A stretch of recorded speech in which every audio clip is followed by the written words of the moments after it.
We've been, of course, covering her announcement this week. She announced she's running for United States Senate, and new polling data was dropped today regarding that particular race, and is actually showing that she has about an 8-point lead against State Representative James Tallarico. So when you look at the polling data, it breaks down the actual race. And so this was a poll put out by, don't go to it yet, this is a poll put out by Texas Southern University. And again, it's regarding the Texas U.S. Senate primary race. And so when we look at the poll, this is what it shows right here. The crosstabs show among women, Crockett is leading 57-36.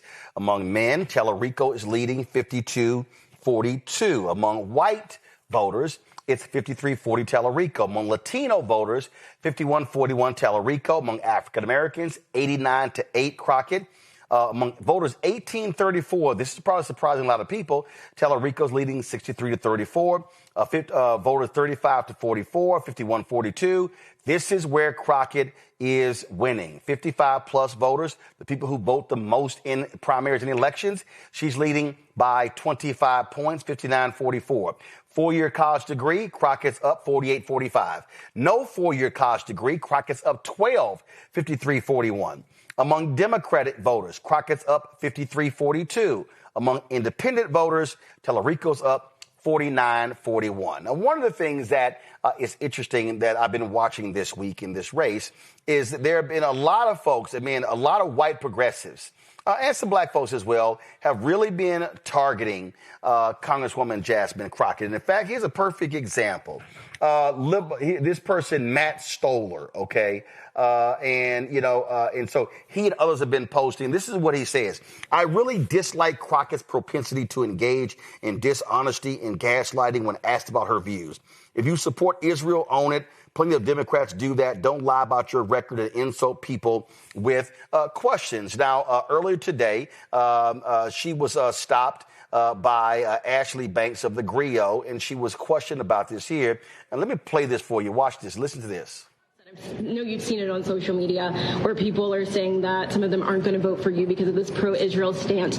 What do you have to say about that? What I have to say is that people need to start to do their research and stop falling for the clickbait. Listen, if you loved me before, then what has changed? You can always look at my voting record and know what it is that I have and haven't voted for. But it's quite intellectually lazy if you just sit there and let somebody else tell you something and you don't go and get the full picture. You can always look at my FEC filings and find whatever information it is that you seek. So what I will tell you is that I'm not going to be distracted, because at the end of the day, I can tell you that Texans are concerned about the fact that we lead in uninsured in this country. I can tell you that Texans are concerned because right now jobs are few. I can tell you that Texans are concerned because they can't afford child care. I can tell you that Texans are concerned because hospitals are about to close down. And if you have questions, then you should just go and look at my record. I have nothing to hide. I wouldn't be running for office if I had anything to hide. But what I'm not going to do is allow people to sit here and have me on the defensive about something that they don't even know what they're talking about, because it is very easy to look up who is endorsed by who and to figure that out. That is intellectually lazy for you not to just go and look who has been endorsed. Now, a lot of these progressives have been saying AIPAC backed her. No, they didn't. They didn't. But here's a question that somebody has to ask. How all of a sudden is the Texas Senate race, how is Israel and Gaza a litmus test on this race? Can somebody explain that to me? I mean, we're talking about a state where a Democrat has not been elected statewide since 1994. 1994, 4 Democrats were elected statewide. Has not happened since. So, how all of a sudden is this the defining issue? In fact, if you go look at videos and social media of James Tallarico, I don't see lots of posts talking about Israel and Gaza. Now let me be real clear. Am I not saying that a U.S. Senator doesn't vote on international issues? Nope. Am I not saying that a U.S. Senator does not vote on national issues? Nope. Am I saying that, the issue of Israel, Gaza, Palestinians, is that a non-issue? No, I'm not saying that. What I am saying is, don't y'all find it suspicious? All of a sudden, when you're looking on all these social media accounts, including some black folks, it's, what's their position on Israel? What's the position on Palestine? Let me help y'all out. I'm from Texas, born and raised. I am still registered to vote in Texas.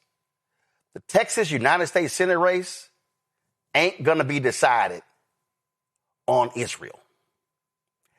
It's not. And let me also say this to a lot of progressives. Next year's election, the 2026 midterms, you got Senate races in Georgia, Senate races in North Carolina, Kentucky, Ohio, congressional races, Senate races in Iowa and Maine. It's not going to be decided on Israel. If y'all want to, we can go back to the Mamdani race in New York City. Mamdani's critics tried to make Israel the issue. He said the issue is affordability. Anybody who studied any of his campaign ads, I don't recall him making the issue as mayor of New York City Israel. In fact, I do recall there was a debate. And they asked all these candidates, what are you going to do? What's going to be the first place you visit? You know what they said? Israel. And they got to him, he said, New York City. But I want y'all to see what's going on. See, I just refreshed on Twitter, and I need y'all to understand what Elon Musk is doing. Elon Musk is purposely driving the algorithm. Go to my iPad. I just refreshed it. This Blakely, it's the entitlement for me. She rolled her eyes that voters dare ask her a question. First of all, let's see here. Blakely. Let's see here. I'm sorry. I am Blakely. She's from Brooklyn, New York. She ain't no Texas voter. And then she said, she rolls her eyes that voters didn't ask her a question. Ashley Banks of the Griot asked her a question. But I just want y'all to understand what's going on here. And I need y'all. Okay, hold up. I just scrolled. Go back. I scrolled to the next one. Look at this here. Under examine is how large sections of the black intelligentsia, particularly those produced through congressional leadership pipelines, elite academia, philanthropic NGOs, and legacy black bourgeois institutions like Jack and Jill are structurally aligned with Zionism. Oh, boy, that's a whole lot right there. Let's see. Who is this? He's got Free Palestine, Congo is bleeding, Free Haiti, and all of this here. Okay, I got it. But I'm looking on here. You know what I don't see? I don't see a single tweet on here where he's criticizing Texas Senator John Cornyn, who stands firmly behind Trump. I want y'all to understand the play here. So here's what the play. So what you're seeing are these constant and direct attacks from so-called progressives, because a lot of people are bots. Like earlier this week, there was some dude from New Zealand who was trashing Crockett. I was like, your ass ain't even American. I said, what do you know about the Texas Senate race? But see, what they're trying to do, and I need y'all to see what's going on. They're trying to target Crockett the way they did Vice President Kamala Harris. You need to understand what's going. And the smart play, black folk, do not fall for the banana in the tailpipe. I am not saying that the Palestinians having a right to live and breathe is not an issue. But you cannot tell me that the defining issue in the Texas Senate race is Israel. It's not. Michael. Yeah, Roland, that was a master class in which you broke down, and I was making some of the same points. Driving the algorithm, just like they did during the 2024 election on TikTok, which is one of the reasons why I got the hell off of TikTok. Driving the algorithm, pushing Palestine, pushing the war between Israel and Palestine, and we see the effect of that. We see how you had all this opposition to the Biden-Harris administration, right? But when Trump gets in office, you don't see a lot of those same protests against Trump and allowing Netanyahu to basically do whatever he wants to do. Okay, and then we see one piece of advice I would give Jasmine Crockett, and I really hope she does win, is the facts, dispelling all these lies and things like that. Put that on your campaign website. Put out social media videos dropping the facts. Don't wait on stupid ass people to do research, because the lie is neatly packaged and fed to them on a daily basis, 24/7. So but Michael, here's the deal. I understand your point, but here's the deal. Here's why that's a trap. They want her to engage on this issue. What Congresswoman Crockett should be saying is, like she did there, I'm going to talk about housing in East Texas, North Texas, South Texas, West Texas.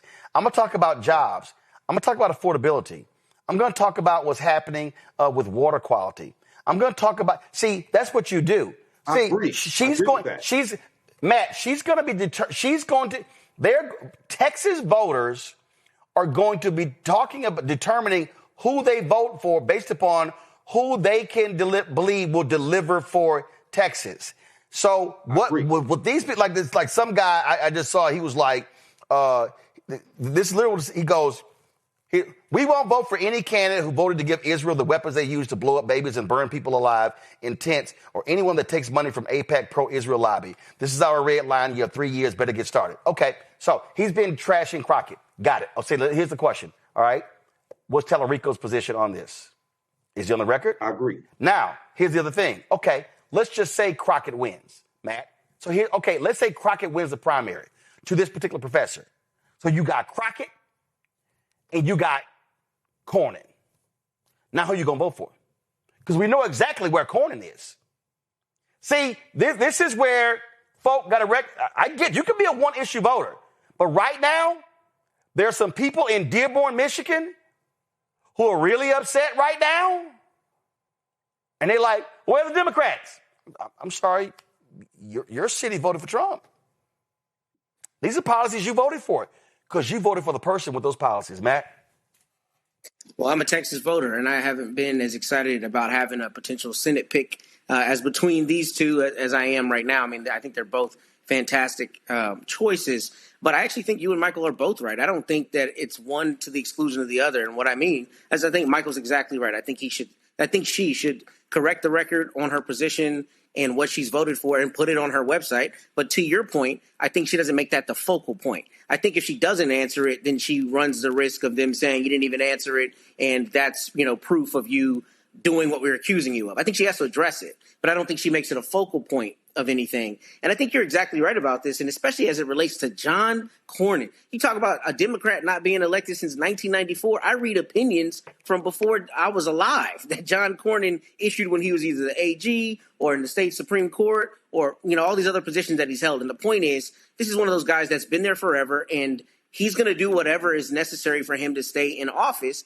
And no one is going to question him about fealty to Israel or fealty really to Trump. Because what's especially interesting about somebody like Cornyn, he's one of the senior people in the Senate, and he has been licking Trump's boots much more vigorously than anybody else for the last several months because he's worried about getting unseated. So what we need to do is keep it real and talk to all the candidates about the same issue, number one. And the bigger thing than all of that is what we have allowed in politics is people to talk to politicians about things that they either have very little control over or no control over. And to that point, in our local judicial races, local judicial candidates were talking about abortion. Why? You call balls and strikes on the criminal cases that come in front of you in the district court. Who cares what your opinion is on abortion? We as voters have allowed those things to co-opt the actual bread and butter issues that these politicians can respectively deal with. And that is a bigger issue. That's an issue of poor education and a lack of understanding how things work. So we can't allow this race to be co-opted by something where she has a small, control over, and that should not control the whole race, because she should be talking about affordability for the 33 million Texans who deal with all the issues that we deal with because of Governor Abbott and his cronies in my hometown there in Austin. Zachary? Look, I'm going to tell you flat out, going back to, Michael, that's why we need you on TikTok, right? Like, I'm a content creator, of course, as well as an educator. And a huge focal point of what I do is combat misinformation and disinformation. And I have never seen any state-based race, any Senate race, any House of Representatives race have the level of misinformation that is organized as I'm seeing around Representative Crockett. And, so that's our job. Like that, yes, definitely put it on the website, put it out there.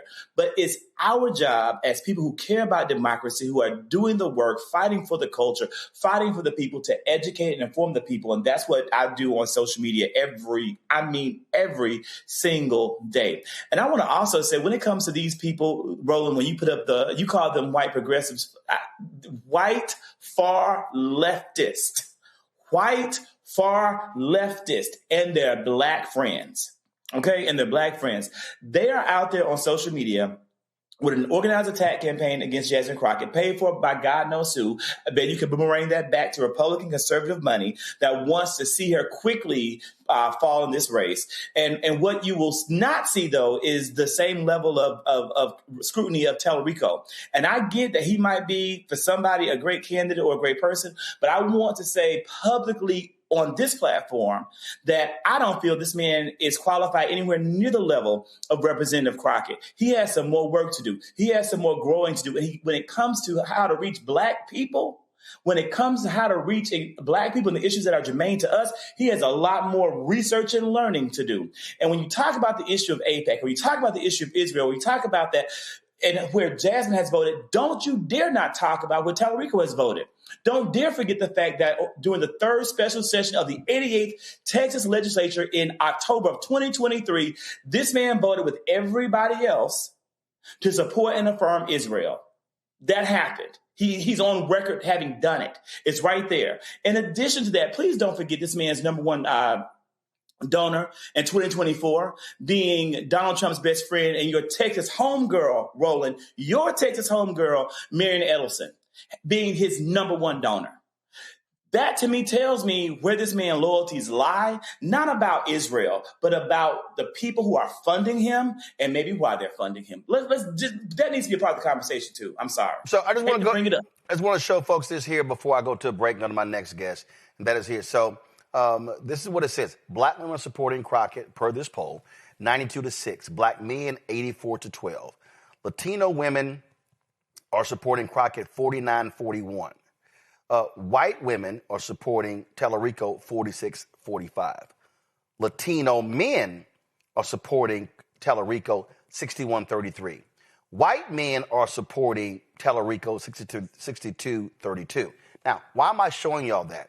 Because if you look at the polling, it shows that white voters are preferring Tellerico over Crockett. Latino voters, 51-41. But if you look at the polling, Latinas are supporting Crockett +8 over Tellerico. He has, though, a 28-point lead among Latino men. His lead among white men is 30 points. And so they almost tied when it comes to white women. That's critically important. Let me go right here as well. Right here. Favorable, unfavorable. Favorable, 85. Crockett, unfavorable, 77. Unfavorable, 9-2. Now, when you start going down here, let's see here. A proportion of black, Latino, and white voters who don't know enough about Tellerico. Black, 47, Latino, 15, white, 14. Now, when you go right here, this is the one that you have to pay attention to. Proportion of likely Democratic primary voters who believe the candidate will be most successful in mobilizing Democratic-leaning non-voting Texans to turn out to vote for them in 26. Look at the numbers. 53% believe it's Crockett, 34% believe Tallarico, 13% unsure. Now, when you go proportion of likely Democratic primary voters who believe the candidate would be the most successful in convincing Texans who regularly vote Republican to cross over and vote for them, Tallarico 58, Crockett 29. Here's the whole deal. Let me break this down. That means that what Crockett is saying, you're going to need people who do not vote to turn out to beat Republicans. She's saying the likelihood of Republicans crossing over to vote for a Democrat ain't high. So I want to show y'all that so you can understand exactly what the poll breaks down. All right. Hello, I'm Isaac Hayes III, founder and CEO of Fanbase, and I'm here with a very important message. We are at a turning point in the Black community where we must have equity in the apps we use that scale to billions of dollars.